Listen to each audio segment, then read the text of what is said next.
बोलो जी गुरुदास जी महाराज की जय। बोलो जी गुरु करतादास जी महाराज की जय। बोलो जी गुरु अमरदास जी महाराज की जय। हर सोहीरा चढ़ के करे आन की आस, ते नरयमपुर जाएंगे सतबखर रविदास। सब संतां को बंदगी अपनी अपनी ठोर, सब विवेकी पारखी अज सर मस्तक के मोर। दीन दर्द भंजना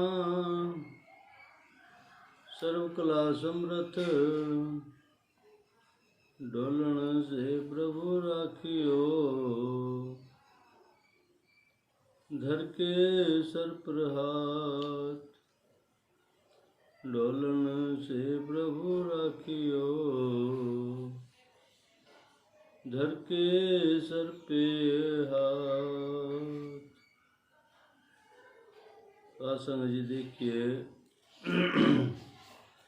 कि 1433 की माघ सुदी 15 दुखियों के कल्याण हित प्रकटे श्री गुरु रविदास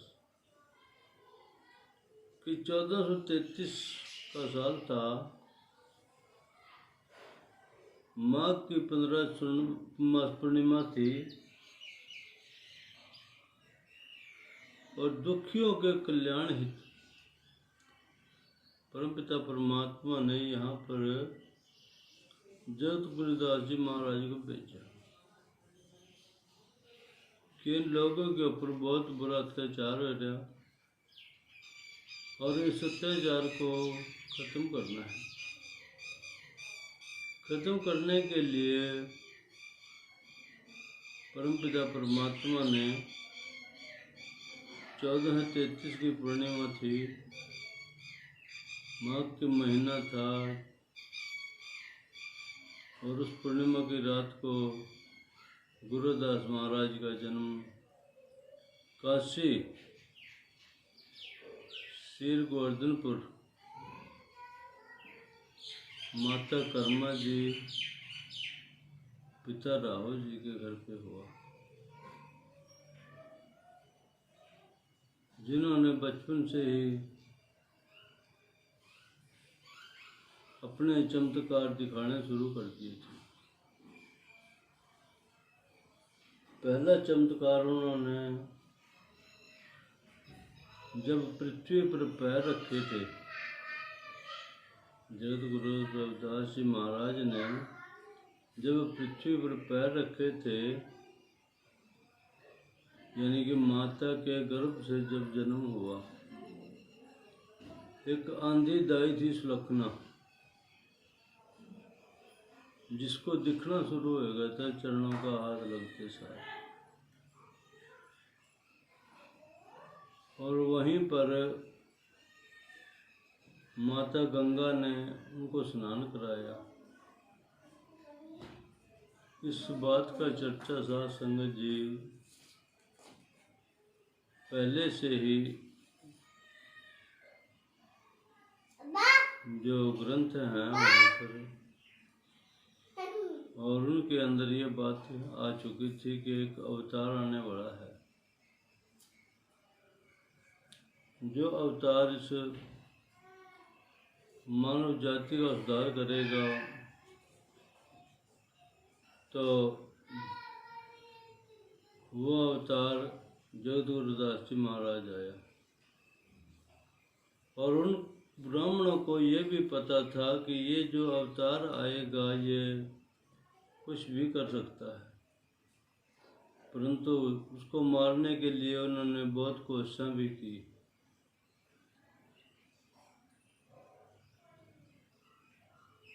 यानी कि अभी गर्भ में ही मर जाए तो परंतु जिस अवतार ने आना है उसने आना ही आना है। तो साध संगत जी, पहला चमत्कार जगदगुरुदास जी महाराज ने उस सुलखनादाई को आंखों से दिखाई देना शुरू किया। तो ये पहला चमत्कार उन्होंने दिखाई दिया धरती पर आते ही सार। फिर जगदगुरुदास जी महाराज थोड़े बड़े हुए। एक दिन उनके घर पे उनकी बुआ और फूफा आए। पहले खिलौने, जो आजकल तो खिलौने प्लास्टिक के आ रहे हैं, मशीनी खिलौने हैं, परंतु पहले हाथ से बना करके खिलौने। और जो मिठाइयाँ ले जाते थे, वो मिठाई भी हाथ की बनी हुई ले जाते थे, घर बनाते थे और फिर रिश्तेदारी में लेके जाते थे। तो उनके पप्पा ने एक चमड़े का वो बनाया खरगोश, खिलौना चमड़े का खरगोश बनाया। और वो खरगोश जब लेकर गए तो वो गुरुदास जी महाराज थोड़े बड़े हुए थे, यानी जैसे कि बैठने लग जाते हैं। तो उस समय पर उसके आगे रख दिया और घर वाले काम करने लगे, खुशी खुशी में सारा काम कर रहे। तो गुरुदास महाराज जी खेल रहे, चार भाई पर बैठे हुए, और उस खिलौने का जो है पैर लग गए। ऐसे पैर लग जाते हैं गुरुदास महाराज के, क्योंकि बचपन है, बचपन में बच्चे को ये नहीं पता है कि मैं क्या करना है। पैर लग गए और जैसे ही चलने लगे तो वो खरगोश, जो चमड़े का खरगोश था वो असली का खरगोश बन के दौड़ पड़े जुबान से। असली का खरगोश बन के दौड़ पड़ा। तो ये अचंभा हो गया कि यार ये तो खरगोश हमने हाथ से बनाया था और ये तो असली का खरगोश बन के दौड़ पड़ा। तो इस तरीके से गुरुदास जी महाराज के चमत्कार होने शुरू हो गए। फिर उसके बाद गुरुदास जी महाराज जी थोड़े और बड़े हुए।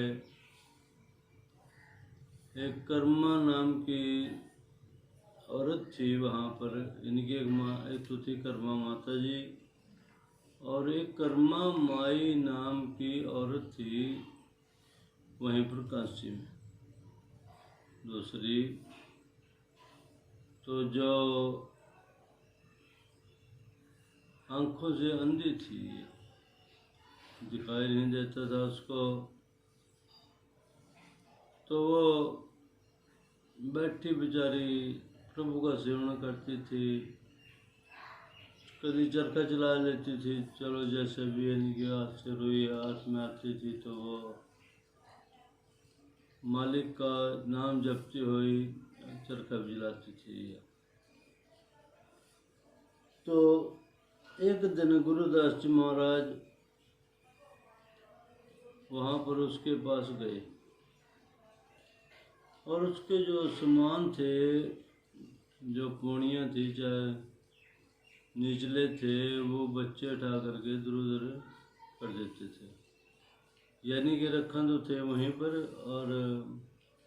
और इधर उधर रहते रहेगा, उसको परेशान किया जाता था। तो ऐसे ही गुरुदास जी महाराज ने जब वहाँ पर गए गुरु महाराज, तो उन्होंने उनकी जो पूणियाँ थी बुई माँ वो उठाई और थोड़ी साइड में कर दी।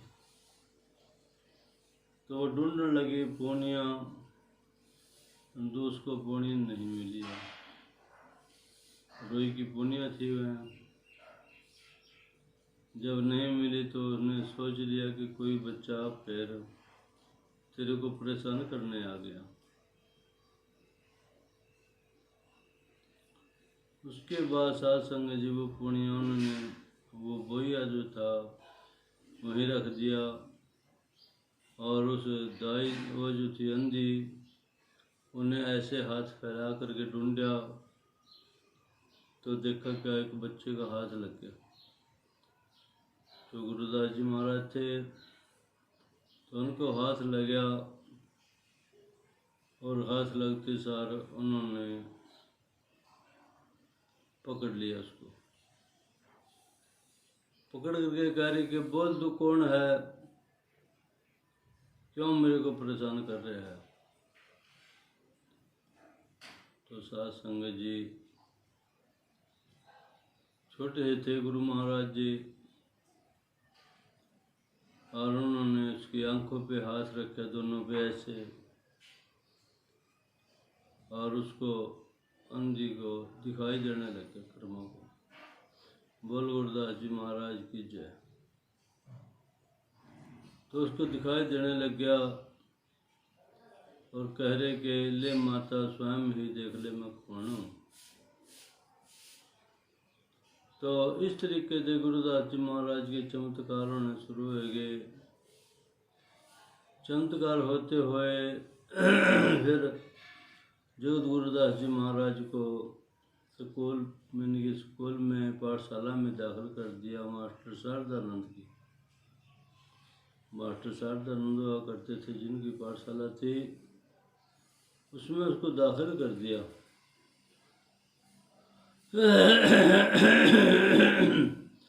तो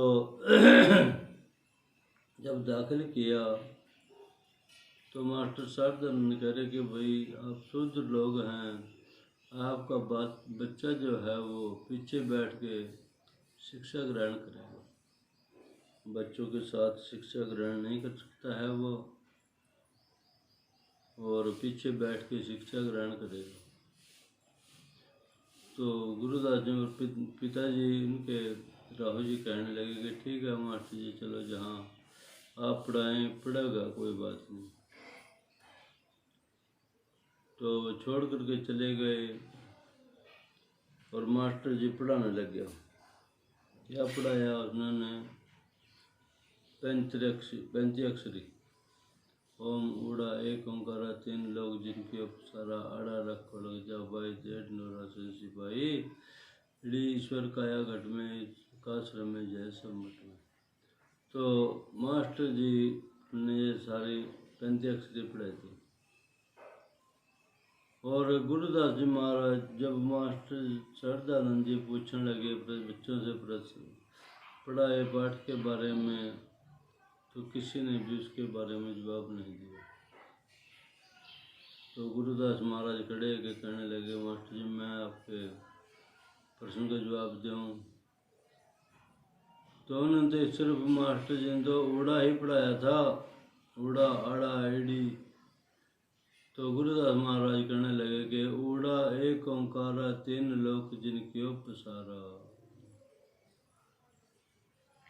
मास्टर सोचा ही क्या बोल रहे भाई,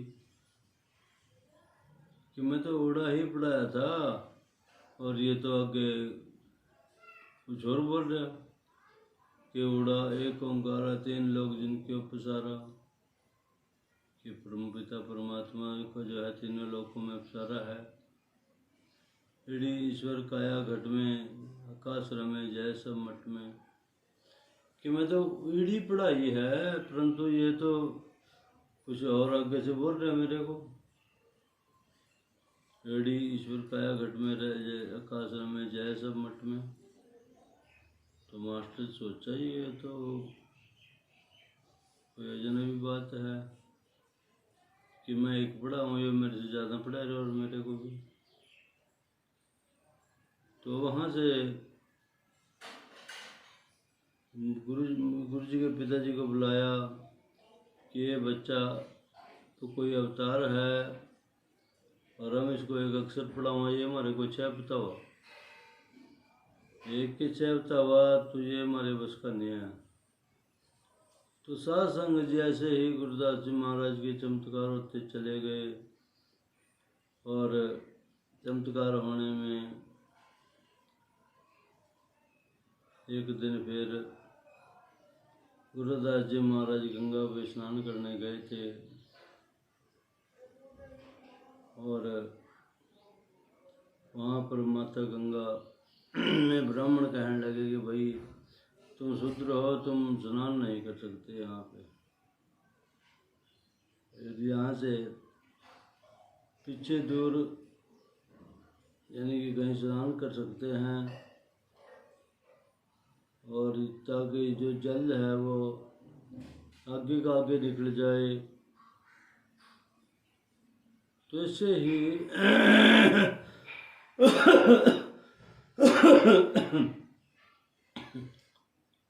तो वो कहने लगे कि ठीक है जी, मैं दौड़ नहीं लूँगा, जा कर के स्नान जरूर कर लूँगा।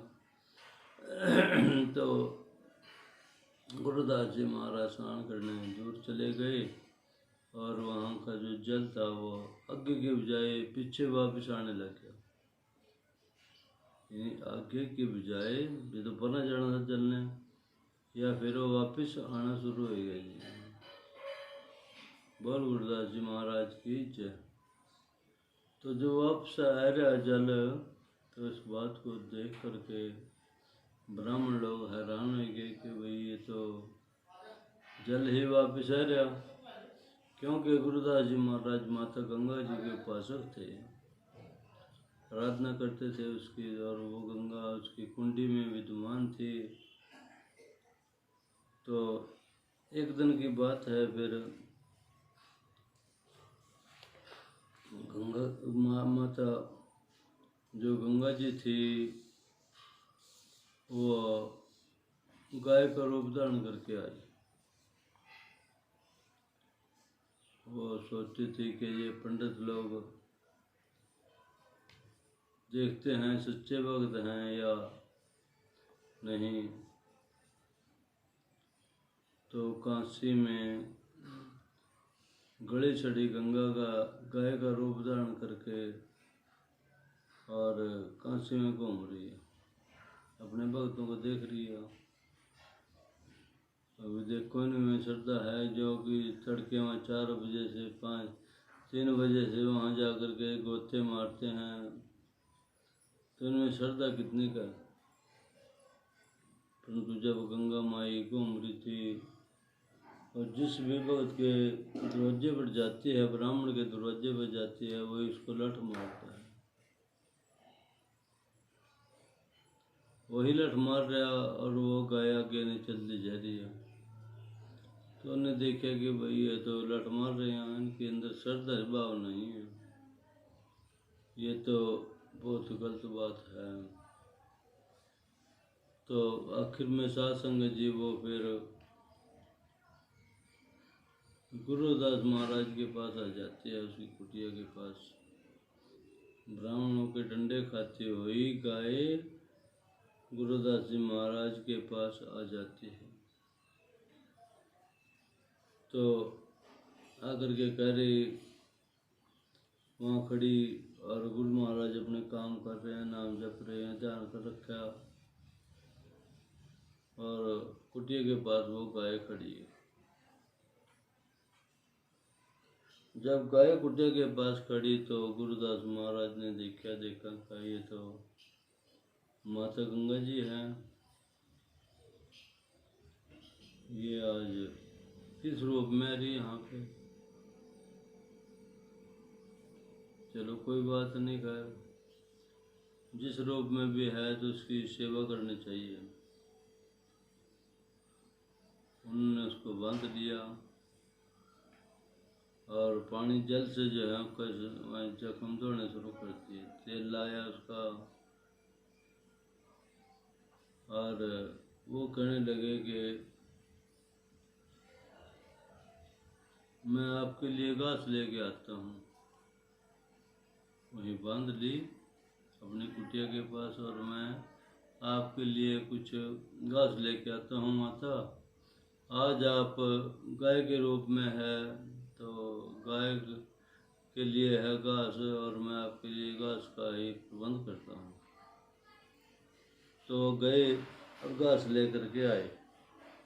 इतनी देर में वो जो गाय थी वो माता गंगा का रूप धारण करके अंदर कुटिया में बैठ गई। जब कुटिया में बैठी है तो उस समय पर गुरुदास महाराज आकर के कहने लगे कि देखिए अंदर कुटिया में जा के देखा कि एक लड़की बैठी है। उससे कहने लगे कि यहाँ मेरी गाय थी, वो मेरी गाय कहाँ गई है। यानी कि मेरी गाय थी यहाँ पे, वो गाय मेरी कहाँ गई, मैं उसके लिए घास लेके आया हूँ और बताओ कहाँ है मेरी गाय। तो साध संगत जी उस समय पर माता गंगा ने जवाब दिया, कहने लगे कि मैं वही हूँ, मैं वही गाय हूँ और मैं परीक्षा लेने आई थी। और परीक्षा में ये जो ब्राह्मण है इन्होंने मेरे को डंडे मारे हैं और एक तूने मेरी रक्षा की है, सेवा की है और अब तुम जो चाहे सो मांग ले मेरे पास से। तो साध संगत जी गुरुदास महाराज ने कहा कि बस माता जी सब कुछ है आपका दिया हुआ, बस ये कुंडी है मेरी, इसमें विद्वान रही हो, इस कुंडी में विद्वान रही हो जिसमें चमड़े भिगोने का काम करती थी, बस इतने रहमत करके रखियो मेरे पास। तो साध संगत जी वो गंगा माता कुंडी में विद्वान है। उसके बाद साध संगत जी राजा पीपा ने पता लगा, काशी का राजा वहीं रहते थे आसपास राजा जी पीपा जी। तो राजा पीपा जी ने अपने दरबारियों से, अपने सेवकों से कहा कि भाई कोई ऐसा संत बताएं जो पहुँचो या संत हो, जो परमात्मा का ज्ञान मेरे को करा सका, क्योंकि मेरा जीवन अधूरा है और मैं नाम लेना चाहता हूँ। तो दरबारी लगे कहने कि भाई महाराज बादशाह जी संत तो है एक, पर वो जाति से शूद्र है, नाम उसका रविदास है, शेर गोवर्धन पर उसका स्थान है रहने का और वहाँ पर वो रहते हैं। इतनी सुन के बादशाह चुप हो गया, शांत हो गया कि शूद्र है और जात से वो शूद्र है, तो अब शूद्र को एक बादशाह ने गुरु बनाना भी अजनबी बात है। और इसके साथ साथ संगत जी और कोई संत भी नहीं है जिसको गुरु बनाए। तो अब गुरु रविदास महाराज के पास कैसे जाया जाए, उससे कैसे मिला जाए, ये बादशाह के अंदर बात उठ गई कि गुरु तो बनाना है। तो उसने क्या काम किया, काफ़ी समय बीत गया, मिलने का टाइम नहीं मिला कि कैसे मिला जाए, कैसे उसको गुरु बनाया जाए, कैसे उसके महिमा जो सुन रहे हम वो उसके मुख से सुनी जाए। तो साध संगत जी वो एक दिन माता गंगा का मेला आ जाता है काशी में, रानियाँ भी, जो गंगा रानियाँ भी कहीं गई थी, राजा का रानियाँ भी कहीं गई वहाँ थे, रानियाँ दरबारी प्रजा सब के सब गंगा में मेले में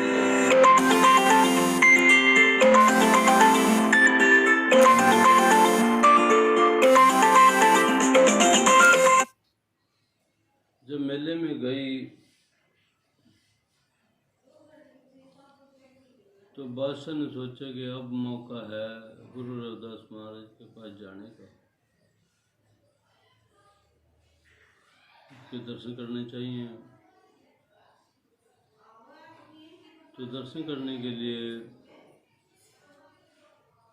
राजा जो है, राजा पीपा पतले वाली गली से चल दिया और जा कर के वहाँ पर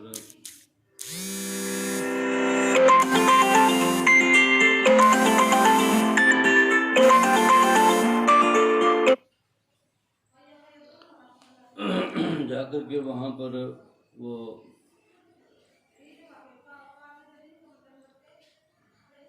गुरुदास महाराज के पास पहुँच जाते हैं। जब पहुँचे वहाँ पर तो गुरुदास महाराज ने उनको देख लिया कि एक राजा तेरे पास आया है और बादशाह को कुछ देना चाहिए तूने। तो देने के लिए वो कहने लगे, आइए बादशाह बैठिए, पहले अमृत जल पीजिए, क्योंकि उनकी तो कुंडी में और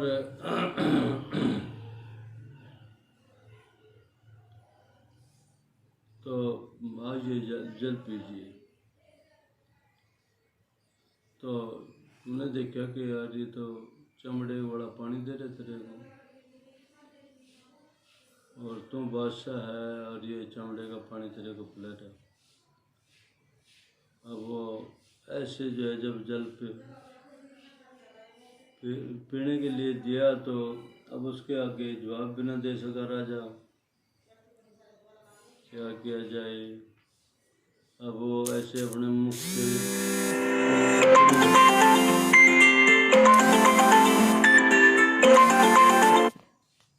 और जल को जब पीने लग गया, परंतु जल वो सारा का सारा बाहों में निकाल दिया। जब बाहों में जल निकाल दिया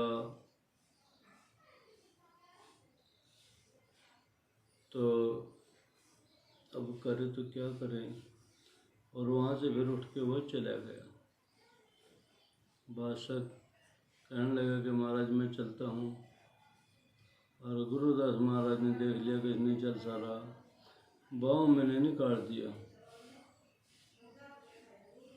तो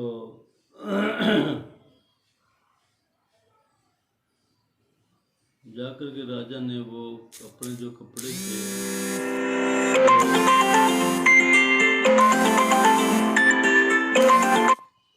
उसको दे दिए। धोबी को बुलाया कि अभी इन कपड़ों को में दाग लग रही है बाहों पर और इनको धो ले।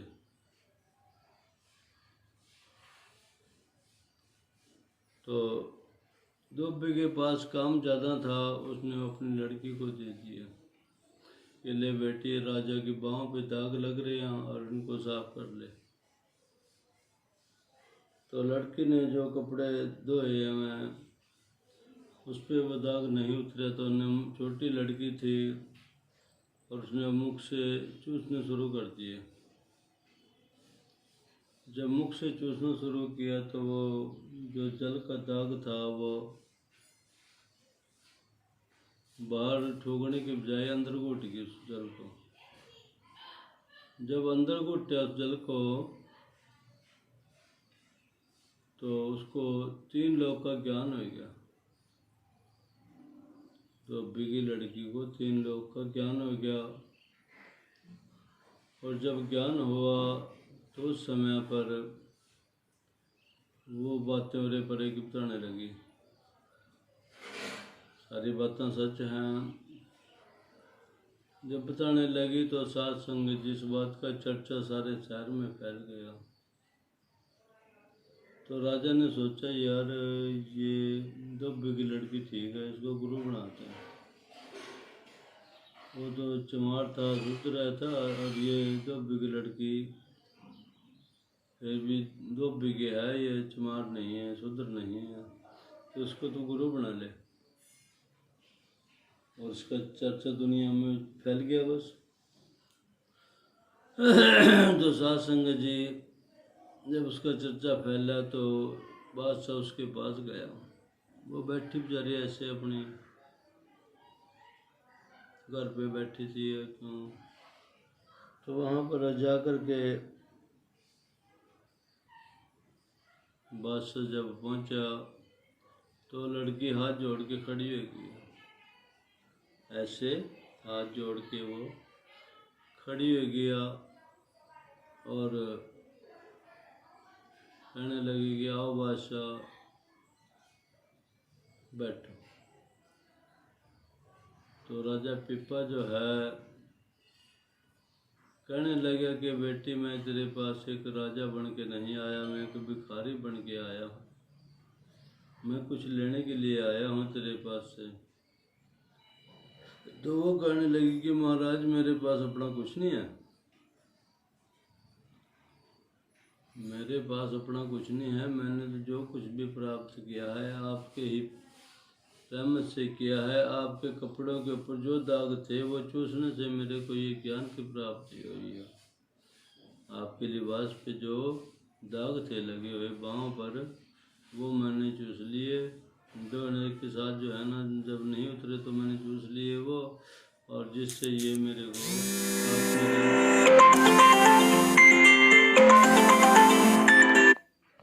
तो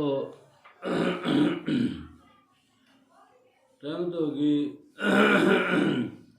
तो समय पर बादशाह जो है राजा पिप्पा पछताने लगा कि जो प्रजा कह रही थी कि संत पहुँचो या है, तो वो वाकई में ही गुरुदास पहुँचे संत। तो लानत है तेरे को बादशाही की। तो साध संगत जी फिर वो रानियों को भी लिया, राजा ने खुद गुरुदास जी महाराज के चरणों में गिर गया, महाराज मारे को हमारे ऊपर अपनी रहमत करें, नाम की दीक्षा दें, अमृत जल पिलाएं। तो वो कहने लगे गुरु महाराज के भाई अब तो आप नाम से ही प्राप्त कर सकते हैं, वो तो गंगा अमृत जल था, वो मैं दिया था, वो 2 बीघे लड़के पे चला गया, और अब तो वो बूंद आपके हाथ नहीं लगेगी। तो फिर राजा पिप्पा उसका सेवक बना, शिष्य बना, और बन करके फिर वो अपने जीवन सफल किया। आज जिनका नाम इतिहास के पन्नों में छपे हुआ है। तो आप भी साध संगत जी जब अपने जीवन को सफल करेंगे, नाम से जुड़ करके आप में भी एक आत्म ज्ञान पैदा होगा। आत्म ज्ञान से आप दुनिया के बड़े बड़े काम करेंगे, क्योंकि कब जागोगे हमारे अंदर एक मर्द वाली बात आनी चाहिए, क्योंकि घर छीनना, ज़मीन छीननी, पैसा छीनना, दिल छीनना, ज़मीन दिमाग छीनना, सारा कुछ छीनने के बाद हमारे को बेघर कर दिया गया। आप लोग यहाँ के आदिवासी लोग हैं, मूल निवासी लोग हैं, और आपका सब कुछ छीनने के बाद पैसा कैसे छीनने के, आपने मजदूरी कर ली, रोटी खाई नहीं छुट्टी है। घर के लिए आपकी जो ज़मीन थी आप एक कमरे में छोड़ दिए गए। सिर्फ ये बात 70-75 साल पहले सारी हुई है। इस देश के ऊपर पहले भी बहुत दुनिया ने राज किया है। जब हिंदुस्तानी जागे तो वो चले जाते रहे यहाँ से, और अब इस देश को आज़ाद हुए को 75 साल हुए हैं। अब आप लोग मजदूरी करते रहेंगे, रोटी खाते रहेंगे। तो जागे उठें, अपने हक लें, आपको आपकी चीज़ जरूर मिलेगी। आप तो ये जहाँ भी आपको सत्संग मिलते हैं, आप गुरबाणी सुन रहे हैं, आप का धन्यवाद है गुरबाणी सुनने का। तो इसको अमल करें, अमल में लाएं, नाम से जुड़ें, और घर बैठे आप नाम जपें। जय गुरुदेव।